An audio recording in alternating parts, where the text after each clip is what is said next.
मुंबईतील शिक्षकांना निवडणुकीसाठी हजर राहण्याचे जिल्हाधिकाऱ्यांनी आदेश दिलेले आहेत।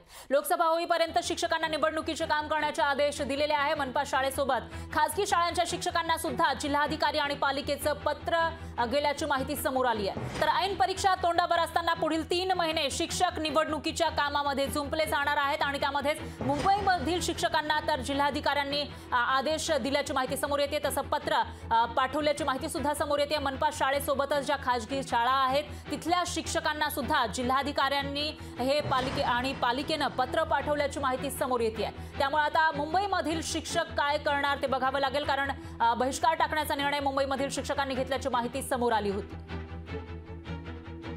शिक्षकांना विनंती आहे की कृपया या संदर्भामध्ये आम्ही संघटना म्हणून उद्या शिक्षण अधिकाऱ्यांची भेट घेणार आहोत, निवडणूक अधिकाऱ्यांची भेट घेणार आहोत। त्यामुळे कोणी घाबरायचं काम नाही आहे। आपल्याला शिकवण्याचं काम दिलं आहे, आपण शिकवूया। शिकवण्याबद्दल आमचं दुमत नाही आहे, परंतु शैक्षणिक गुणवत्तेसाठी एकीकडे प्रयत्न सुरू असताना दुसरीकडे शाळाबाह्य कामं देऊन शिक्षकांना मुद्दाम गुंतवलं जाते आहे आणि याचा विरोध आहे।